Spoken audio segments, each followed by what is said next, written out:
So yan po mga kabisnes, isang mapagpalang gabi sa ating lahat mga kabisnes namin naman. Tulog na si Mengge at saka yung mga bata. Gusto na. Iakit gusto na yung bubunti ma. Ma. So yan po mga kabisnes, no? Maraming salamat po doon sa mga sumusubaybay, no? Mga kabisnes. Dito patungkol sa aking anak na panganay, mga kabisnes naming minamahal. Sa kanya nga yung pagtawag ay nagulat kami pare-parehas, no? Nagpahayag na siya ay magpapakita na.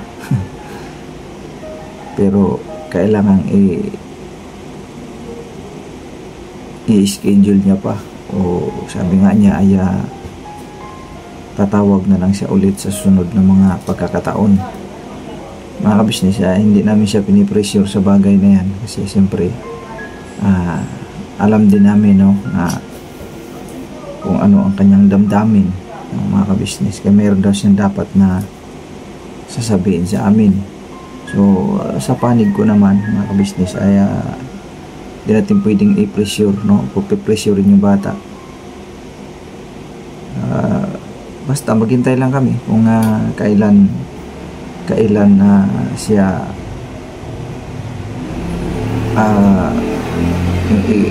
yung saktong kumbaga yung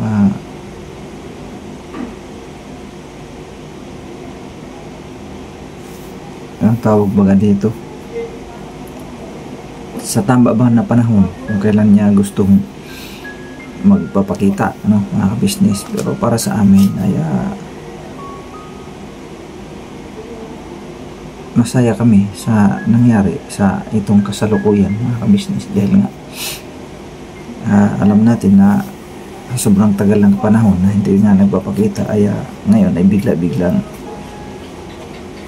nagpaparamdam. So sa akin, salamat ng napakarami, no? At batay doon sa mga nababasa namin mga komento, mga business, no? Ang iba doon ay tila sinisisi talaga yung bata, no? Sobrang tigas ng ulo. Marami akong nabasa doon ng mga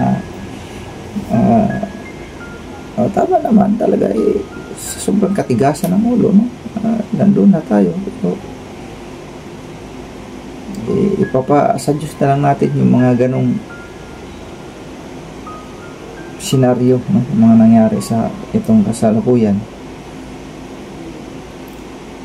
At meron namang nagsabi, yung iba ay sabi kaya tumawag Kuya Buknoy kasi siguro nakakahalata yan na may nagmamanman sa kanila, no? So maaari kasi nanonood yun at may nagsasabi naman na balikan namin yung kung saan mayroon kaming nag-aaligid kami doon sa yung lokasyong yun, no? At meron namang iba na wag nang patagalin, yung minamanmanan nyo yung bahay, alamin nyo ng alamin. Tapos yung iba naman bata ito sa mga komento, no, mga kabisnes. Yung iba naman relax lang daw ako, wag ako masyadong sa halip na pagalitan o baka mamaya makapanakit pa daw ako, wag na raw gawin. Bagkos daw ay yakapin at ayuhan na lamang, no? Maging kalmado lang ang bawat isa. Baka kasi daw sabi doon sa comment, baka daw ako hindi makakontrol, hindi ko makontrol ang aking sarili, baka maya masaktan yung bata, makapanakit pa ako, no? Ako naman mga kabisnes, talagang sa bagay na yan ay hindi maiwasan maging emotional tayo dyan, pero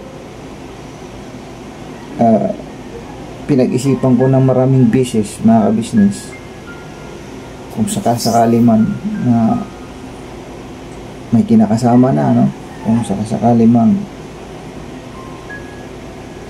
nag-asawa na, yung mga ganun ba, siyempre di natin masasabi, baka makita natin ng personal yung lalaki, no?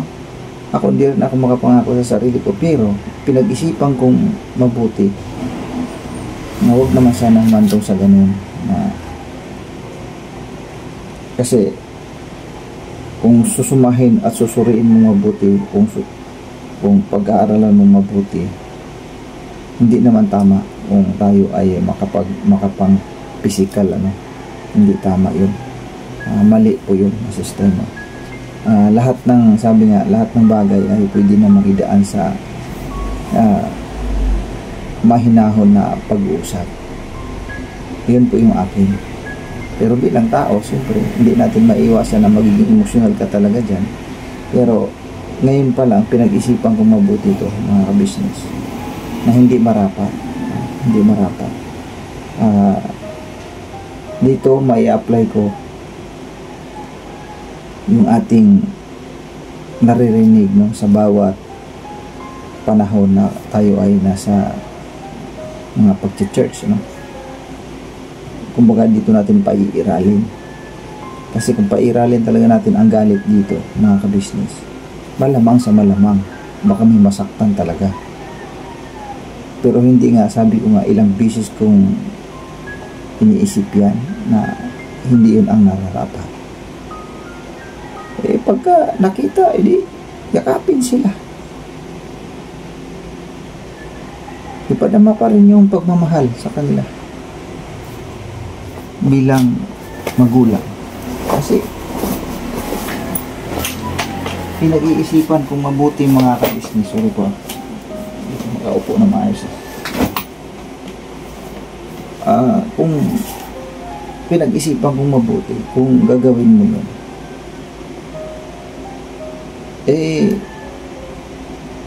anong makukuha ko doon?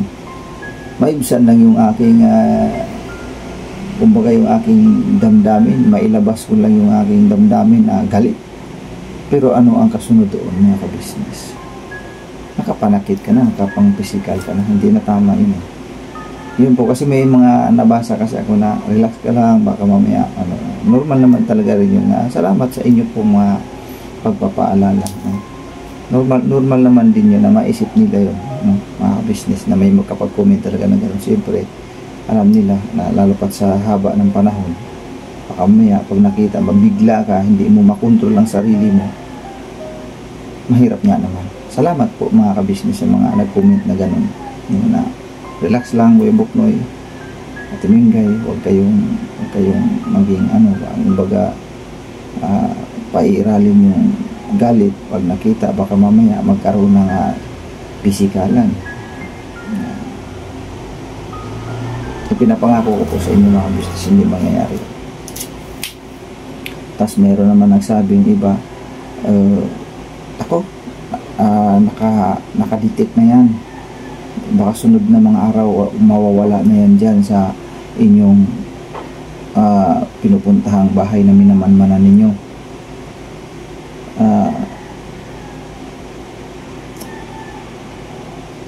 Nasa kanila na yun, no?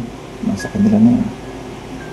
Basta ang sa akin sa ngayon ay naging panatag ako na nagsimula doon sa may nagsimula doon sa may nung aming may bata kami nakausap na di umano ay nakita silang babae doon sa bahay na yun. Then sumunod ay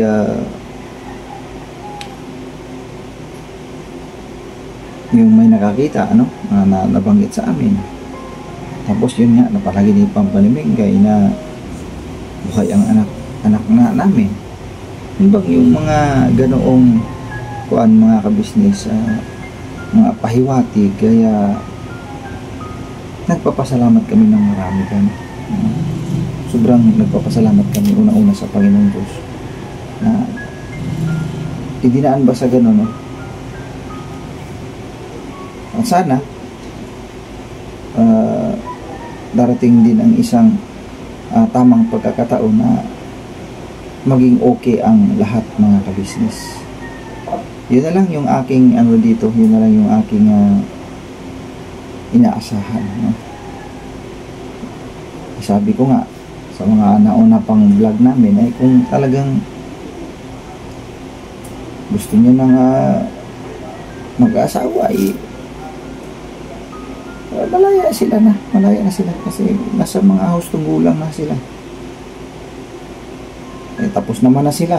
Tsaka yung kung totoo man yun na sila talaga nagsama yung kanyang boyfriend dati, alam ko tapos din naman na yun sa pag-aaral. O di, sige, wala tayong ano dyan. Basta ang importante sa ngayon sa akin, mga business, ang importante sa ngayon na ayun, nagpaparamdam na at may awa pa yung Diyos dahil tumawag na, gusto na makipagkita at gusto nang makipag-ayos, sa madaling sabi yan, gusto nang makipag-ayos. So sa Diyos ang lahat ng kapurihan dahil sa tagal din namin pagmamakaawa sa Panginoon Diyos, nagkaroon din ng kasagutan. So sana ang amin dito na mailagay sila sa maayos kung sila man ay nag-asawa na. Kasi yun talaga aming expectation ngayon yun talaga maski si Mingay, yan din ang kanyang expectation na nag-asawa na yan pa. Meron na talaga yan. Diyan ako positibo talaga. Diyan ako positibo sa aking pananaw na yan. Sabi ko nga sa kanya, wala man tayong magagawa kasi siyempre may mga edad na yan hindi naman yan mga bata pa tanggapin natin ang maluwag sa puso. Yung batay nga din sa mga komento nga aming nabasa, tanggapin nyo na lang Kuya Buknoy sa maluwag sa inyong puso. Kung nag-asawa ng anak mo, tanggapin nyo. Ito tanggapin talaga namin. Hindi naman kami kasi nagdaan din ako dyan. Kung ako nga nag-asawa, sobrang bata pa. Si Minky sobrang bata pa. 16 anyos lang yan si Mingay nung nagsama kami. So salamat mga kabisnes sa inyo pong pagsusubaybay talaga, no? At salamat at ramdam ko na kayo ay natutuwa din sa nangyari ito sa kasalukuyan, no? Maraming natutuwa at napakaraming nanonood doon sa yung pagtawag ng anak ko. Maraming natuwa, marang iba doon ay umiiyak. Salamat po sa inyo pong yung bagong pakikidamdamin sa amin kung anong naramdaman namin bilang mga magulang na nararamdaman nyo rin. Kasi siyempre alam namin ang karamihan dyan ang nanonood talaga ay mga magulang na rin, no? Salamat sa inyo po mga kabisnes. Dahil yung totoo, dahil sa pangyayaring ito, talagang ang daming nakasubaybay, no? Makikita naman natin doon sa mga views, no? Na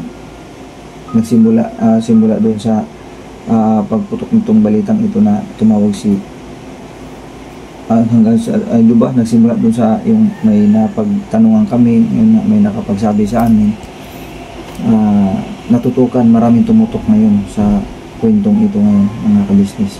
Kasi mula doon sa views ko na views lang ko ng 300, 500, gano'n. Masaya na ako pag naka 1,000. Pero ngayon, nakikita ko ang views ngayon. Salamat talaga sa inyo mga kabisnes. Napakalaking tulong na rin sa akin yun na natutukan nyo rin itong istoryang ito sa patungkol sa aking anak.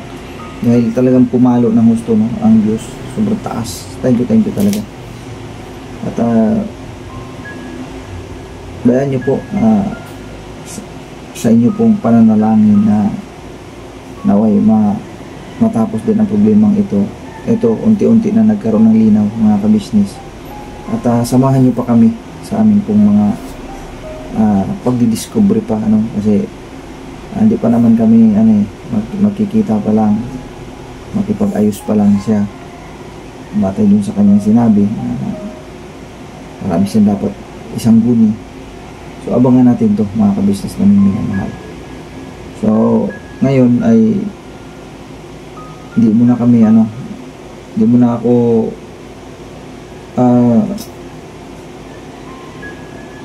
nag-iikot, no? Hindi muna.